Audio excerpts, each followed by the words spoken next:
Good morning बच्चों। आज के वीडियो का कंटेंट है एप्लीकेशन ऑफ डेरिवेटिव चैप्टर 8 और एक्सरसाइज 8.1 एलिमेंट बुक है मेरे पास 12th स्टैंडर्ड की। और भाई उसके 8 क्वेश्चन प्रीवियस वीडियो में हो चुके। 9 से स्टार्ट करते हैं बच्चों। क्वेश्चन बेस्ड हैं rate of change of quantity पर, यानी कि मोस्ट इंपॉर्टेंट चैप्टर है बेटा point of view of exam से। इसकी एक एक्सरसाइज जो है 8.6 मैक्सिमम मिनिमम जो area maximum volume minimum maximum निकालना है, यानी कि मैक्सिमम मिनिमम का जो एप्लीकेशन है 8.6 है इसमें एक्सरसाइज। उसमें से हमेशा 6 मार्क्स का क्वेश्चन आता है भाई। कम से कम 4 मार्क्स की तो 100% की गारंटी है उसमें से, ठीक है ना। 4 या 6 का 100% आएगा। नेक्स्ट ये टॉपिक भी इंपॉर्टेंट है rate of change of quantity. और उसके बाद इसका सेकंड जो एक्सरसाइज है इसकी 8.2 यानी कि टेंजेंट एंड नॉर्मल, वो एक्सरसाइज भी इंपॉर्टेंट है बच्चों। तो इनमें से यानी कि rate of change of quantity और टेंजेंट नॉर्मल में से भी एक क्वेश्चन दोनों में से किसी में एक में से जरूर आएगा एग्जाम में, ठीक है ना। तो स्टार्ट करते हैं। देखो 9th क्वेश्चन कर लेते हैं और उससे पहले मैं आपको एलिमेंट की स्टेटमेंट दिखा देता हूँ, ठीक है ना। बुक है ये आपके पास, लेकिन साथ साथ जैसे स्टेटमेंट देखेंगे तो सॉल्यूशन उसका समझ में आएगा अच्छे से।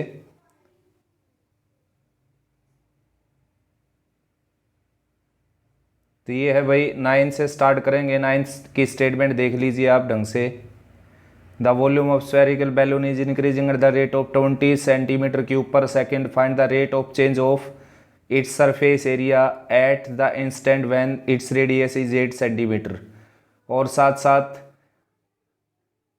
10th 11th 12th 13 14 15 16 और ये आंसर है भाई। इसके मैच करवा लीजिए अपने, ठीक है ना। तो स्टार्ट करते हैं बच्चों 9th क्वेश्चन।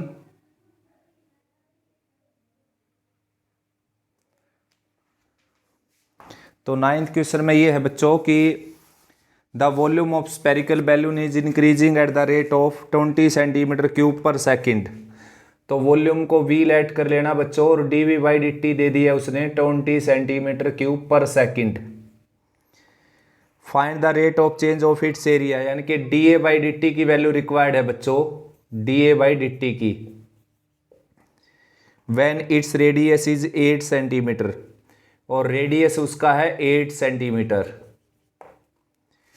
देखो भाई बच्चों यहां पर डबल रिलेशन बन जाएगी आपके साथ ये क्वेश्चन में।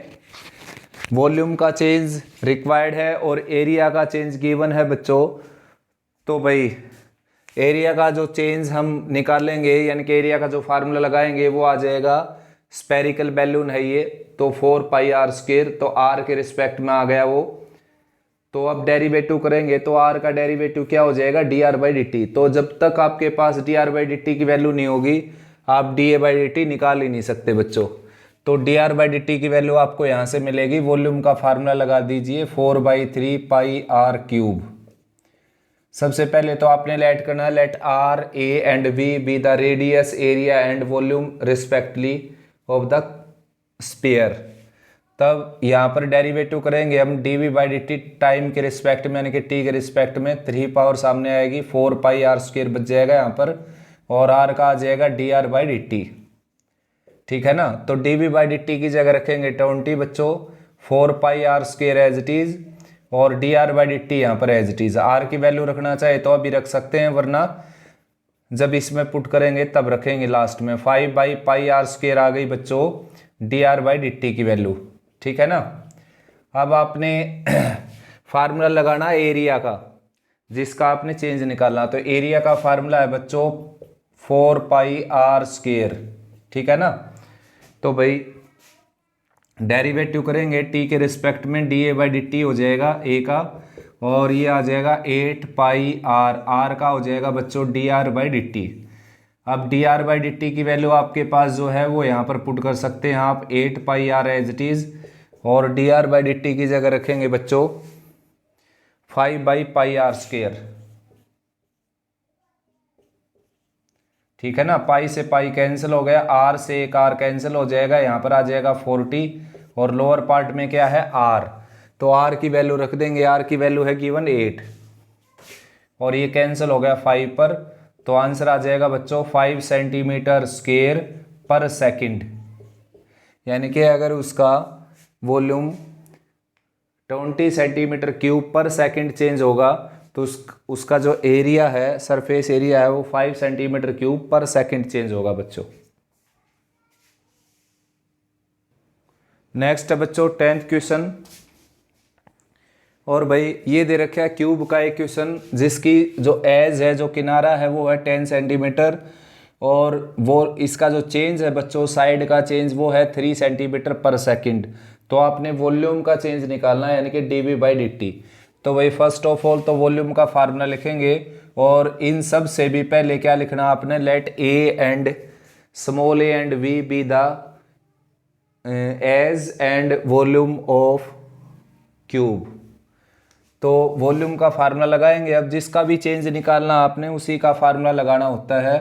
तो अब आपने लिखना है we have to find rate of change of volume with respect to time, therefore we have to differentiate it with respect to t on both side. तो v का आ जाएगा dv/dt और भाई a क्यूब का आ जाएगा बच्चों 3a² और a का आ जाएगा dA/dt। ठीक है ना। तो बच्चों a की और dA/dt की वैल्यू रखनी है आपने यहाँ पर 3 एज इट इज और a की जगह रखेंगे 10 का स्क्वायर होगा ये, और dA/dt की जगह रखेंगे भाई 3। ठीक है ना, dA/dt की जगह 3 और a की जगह 10, 100 और ये 9 हो गया 900 सेंटीमीटर क्यूब पर सेकंड। जो यूनिट होती है क्यूब की वो होती है क्यूबिक यूनिट। तो 900 सेंटीमीटर क्यूब पर सेकंड इसका चेंज आ जाएगा। नेक्स्ट बच्चों रेक्टेंगल का क्वेश्चन जिसकी मैंने लेंथ एक्स लेट कर ली और ब्रेड्थ वाई लेट कर ली भाई और उसकी ब्रेड्थ जो है वो 4.5 सेंटीमीटर दे रखी है। साथ साथ ये बोल रखा है कि उसका जो एरिया है वो 48 सेंटीमीटर स्क्वायर पर सेकंड के रेट से चेंज होता है और उसकी जो लेंथ है वो ब्रेड्थ के स्क्वायर के इक्वल है। Then find the change rate of change of length with respect to time when is breadth is 4.5 centimetre. तो बच्चों सबसे पहले एक्स वाई ए को आपने लेट कर लेना है, length breadth and area. Area का फार्मूला आपके सामने है, एरिया का चेंज आपके सामने, सॉरी आपने एक्स का चेंज निकालना है। तो सबसे पहले एरिया का फार्मूला लगाएंगे जो कि क्या आ जाएगा एक्स वाई।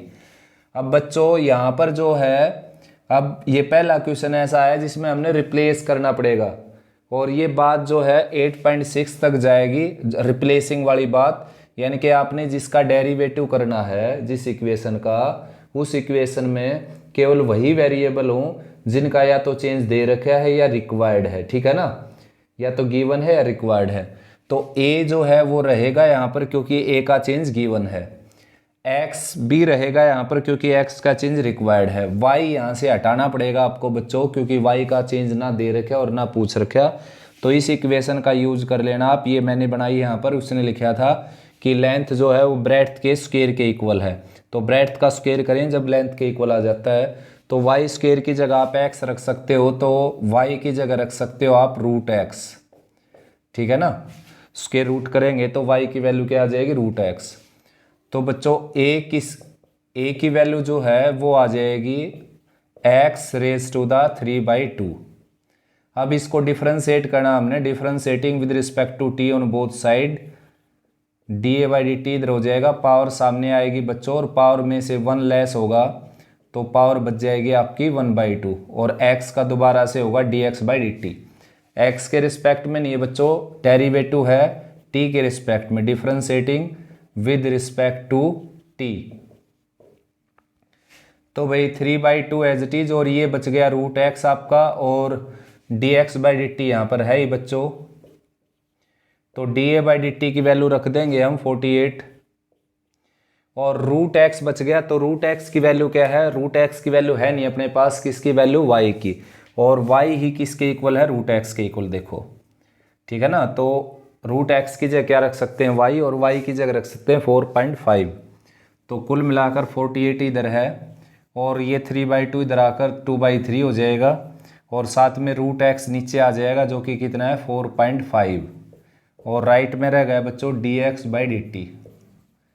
कैंसिल कर सकते हो आप इसको, 3 से कैंसिल हो जाएगा ये, और ये बच गया बच्चों 32 डिवाइडेड बाई 45, और डेसिमल हटाएंगे 10 लगाएंगे और 5 से कैंसिल ये हो जाएगा, 5 9 जा 45, 5 2 जा 10, यानी कि 64/9 सेंटीमीटर पर सेकंड। यानी कि अगर इसका एरिया इस रेट से चेंज होता है तो इसकी जो साइड है उसकी जो लेंथ है वो इस रेट से चेंज होगी। आप डेसिमल में निकालना चाहे डेसिमल में निकाल सकते हैं, वरना यहाँ तक भी आंसर ठीक है। मिक्स्ड फ्रैक्शन में भी निकाला जा सकता है बच्चों। नेक्स्ट बच्चों 12th question, a stone is dropped into A quit lake and wave moves in a circle at the speed of 4 centimetre पर second at what instant when the radius of the circular waves is 10 centimeter, how fast is enclosed area increasing। यानी कि भाई जब एक छोटा सा पत्थर पानी में तालाब में फेंका जाएगा तो सर्कुलर वेव उठती हैं बच्चों, ठीक है ना, यानी कि सर्कल बन गया, सर्कल का क्वेश्चन बन गया, तो उनकी जो रेडियस है वो इस रेट से चेंज होती है, और रेडियस 10 सेंटीमीटर हो उस टाइम पर एरिया का चेंज क्या हो जाएगा, ये रिक्वायर्ड है। तो एरिया का फार्मूला लगाना बच्चों, सबसे पहले आपने A = πr², अब लिख देना differentiating with respect to t on both side to find rate of change of area with respect to time. तो r² का आ जाएगा बच्चों 2r, pi as it is, और r का आ जाएगा dr/dt। तो भाई 2 पाई एज इट इज, और r की जगह रख सकते हो आप 10 सेंटीमीटर, और dr/dt की जगह रख सकते हैं आप 4। तो ये आ जाएगा 8 10 जा 80 पाई सेंटीमीटर स्क्वायर पर सेकंड, यानी कि एक सेकंड में जो एरिया है वो 80 पाई सेंटीमीटर स्क्वायर चेंज हो जाएगा, ठीक है ना। नेक्स्ट बच्चों 6 मीटर पोल है, यहाँ पर 13 क्वेश्चन है ये, और 160 सेंटीमीटर का आदमी है ये। तो यहाँ पर सोर्स ऑफ लाइट है बच्चों, और ये इसके ऊपर पड़ती है और इसकी छाया बनती है ऐसे। तो इसकी छाया कितनी इंक्रीज होगी अगर ये पोल के बॉटम से 1.1 मीटर पर सेकंड के रेट से चलने लग रहा है दूर। यानी कि जैसे लाइट यहाँ पर है आपकी, और मैं यहाँ खड़ा हूँ तो परछाई इस तरफ पड़ेगी जैसे कि है, और जैसे जैसे मैं दूर जाता जाऊँगा लाइट से तो परछाई बढ़ती जाएगी कुछ टाइम तक, ठीक है ना। तो वही क्वेश्चन है, 1.1 मीटर पर सेकंड के रेट से इससे दूर जाने लग रहा है तो उसकी परछाई किस रेट से बढ़ेगी। तो भाई इसको ज्वाइन कर लेते हैं देखो, और ये बन जाएगी आपकी एक इक्विलेटरल ट्रायंगल। जैसे ये है 1.6 मीटर का आदमी, 160 सेंटीमीटर दे रखे है बच्चों, तो 1.6 कर लिया मैंने, क्योंकि सभी की यूनिट एक जैसी होगी तभी आंसर निकलेगा मीटर में ही। तो ये ट्रायंगल हो गई बच्चों ABC, और ये EDC होगी। तो दोनों ट्रायंगल क्या होगी बच्चों, सिमिलर, ठीक है ना। सिमिलर क्यों होगी दोनों ट्रायंगल, क्योंकि ये एंगल कॉमन हो गया दोनों का C, और भाई ये इसमें 90 डिग्री का और ये बड़ी ट्रायंगल में 90 डिग्री का। एक तो बड़ी ट्रायंगल ABC और एक ये छोटी जो मैंने साइडेड कर दी। तो दोनों ट्रायंगल क्या होगी, सिमिलर, और सिमिलर होगी तो इनकी कोरस्पॉन्डिंग साइड क्या हो जाएंगी, इक्वल रेशो में। यानी कि AB की कोरस्पॉन्डिंग साइड क्या है, D। तो इनका जो रेशो निकलेगा वही रेशो निकलेगा BC/DC, ठीक है ना, BC/DC। तो भाई बच्चों अब AB की वैल्यू क्या है आपके पास 6 मीटर, D की वैल्यू क्या है आपके पास 1.6 मीटर, और BC की वैल्यू क्या आपके पास है ही नहीं, तो इसको x लेट कर लेता हूँ मैं, इसको y, तो ये हो जाएगी BC x + y, और DC की वैल्यू क्या होगी आपके पास y। और ये ध्यान रहे ये 1 मीटर जो दे रखी है x की वैल्यू हो गई बच्चों, ये स्टार्टिंग में नहीं भरनी है आपने, रेट ऑफ चेंज निकालने के बाद, यानी कि डेरिवेटिव निकालने के बाद पुट करनी है। सबसे पहले इसका डेसिमल ख़त्म कर लेते हैं देखो, ठीक है ना। ये डेसिमल ख़त्म हो गया भाई इसका, 1 के बाद डेसिमल था 10 से गुना कर दिया मैंने। अब ये कैंसिल हो जाएगा बच्चों, 4 से कैंसिल कर सकते हो आप, क्रॉस मल्टीप्लाई करेंगे, y की 1 से ज़्यादा टर्म है इसलिए, ये हो जाएगा 15y, ये हो जाएगा 4x प्लस 4y। और भाई 4y को इस तरफ लेकर आएंगे, ये आ जाएगा 11y is equal to 4x। अब डेरिवेटिव कर देंगे differentiating with respect to t on both side. 11 as it is y का आ जाएगा dy बाई डी टी, और 4 एज इट इज़ x का आ जाएगा dx बाई डी टी। तो बच्चों dx बाई डी टी दे ही रखे 1.1 मीटर, तो यहाँ पर 1.1 मीटर रख देंगे भाई। 11 राइट में चला जाएगा बच्चों, dy बाई डी टी की वैल्यू आ जाएगी 4/11, ये है ही 11 राइट में जाकर, और dx बाई डी टी की जगह आ जाएगा 1.1। ठीक है ना, डेसिमल हटाएंगे और 10 से डिवाइड कर देंगे, कैंसिल हो गए, वापस डेसिमल लगाना पड़ेगा 0.4 सेंटीमीटर पर सेकंड। तो जो वैल्यू थी x की उसकी ज़रूरत ही नहीं पड़ी बच्चों पुट करने की, क्योंकि x बचा ही नहीं डेरिवेटिव लेने के बाद। अगर x बच जाता तो यहाँ पर x की वैल्यू हम रख देते। नेक्स्ट बच्चों 14 के दोनों parts. If a particle moves along the curve this, then find the point where y and x change at the same rate, यानी कि abscissa and ordinate change at the same rate. तो भाई जैसा given था उसके according मैंने ये लिख लिया। अब इसका डिफरेंशिएट कर देता हूँ बच्चों, इसको dy बाई डी टी तो y का हो जाएगा, और भाई इसमें पावर सामने आएगी तो 2/3 ऑलरेडी था यहाँ पर, और पावर सामने आएगी तो एक कम हो जाएगा, यहाँ पर एक्स स्क्वेयर बच जाएगा बच्चों। ठीक है ना, और x का क्या आ जाएगा dx बाई डी टी। ठीक है ना, तो dy बाई डी टी और dx by D T cancel हो जाएंगे आपस में, तो यहाँ पर 1 आ जाएगा, और ये भी इससे कैंसिल होकर 2x स्क्वेयर, और यहाँ पर भी क्या आ जाएगा बच्चों 1। ठीक है ना, देखिए 2 ऑलरेडी था यहाँ पर, और डेरिवेटिव किया मैंने, 3 पावर सामने आई तो 3 पावर सामने आ गई, तो ये इससे कैंसिल होकर यहाँ पर बच जाएगा 2x स्क्वेयर, और x का हो जाएगा dx बाई डी टी। ठीक है ना, तो भाई बच्चों x की वैल्यू आ जाएगी यहाँ से 1/√2 प्लस माइनस 1/√2 आ जाएगी बच्चों। x की वैल्यू यहाँ रखेंगे हम 1/√2, अगर रखेंगे यहाँ पर तो y की वैल्यू आ जाएगी 2 टाइम्स 1/√2 रखेंगे तो 1/2 की पावर 3/2 हो जाएगी बच्चों। 3 पावर ऑलरेडी है, 1/2 एरी और +1। ठीक है ना, तो इसको कैंसिल करेंगे, इससे ये आ जाएगा 1/2 रेज टू द 1 पावर, ये 3/2, तो ये रूट बच जाएगा बच्चों +1। ठीक है ना, एक बार स्टेटमेंट चेक कर लेता हूँ भाई मैं। ये क्वेश्चन है the points moves along the curve y = 2/3x³। Find the points on the curve at which the y coordinate is changing as fast as x coordinate। बिल्कुल यही है बच्चों स्टेटमेंट। ठीक है ना, क्वेश्चन नंबर है 14, ये 2/3x³। तो भाई इसका डेरिवेटिव जो किया हमने, ये 3 पावर सामने आएगी, ये कैंसिल हो गया, 2x स्क्वायर बच गया, और x का हो गया dx बाई डी टी। ठीक है ना, तो बच्चों y का जो चेंज है और x का चेंज है वो सेकंड क्वेश्चन में इक्वल है। फर्स्ट में लिखा हुआ है कि y changing as twice as fast as x is changing, यानी कि y का चेंज डबल होता है x की बजाय। तो क्या है कि dy बाई डी टी क्या आ जाएगा 2 times dx by D T के इक्वल। ठीक है ना, वरना अगर आप ये स्टेटमेंट लेकर चलेंगे कि सेम रेट से चेंज होता है तो ये आंसर आ जाएगा भाई। और अगर ट्वाइस चेंज होता है y का चेंज x की बजाय ट्वाइस चेंज हो जाता है तो dy by D T 2 dx by D T के इक्वल आएगा। तो यहाँ पर क्या करना पड़ेगा आपको, dy बाई डी टी की जगह 2 times dx by D T रखना पड़ेगा ऐसी स्टेटमेंट में। ठीक है ना, और ये है 2x स्क्वेयर और dx बाई डी टी। तो बच्चों ये इससे कैंसिल हो गया और ये इससे कैंसिल हो गया। एक्स स्क्वेयर की वैल्यू क्या आ गई 1, और x की वैल्यू क्या आ गई +-1। अब x की वैल्यू अगर 1 रखेंगे,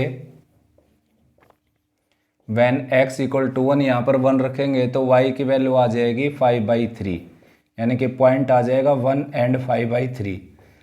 फिर आप x की जगह अगर -1 लेंगे, -1 यहाँ पर लिया तो y की वैल्यू आ जाएगी, ये -2/3 हो जाएगा और +1 यानी कि 1/3।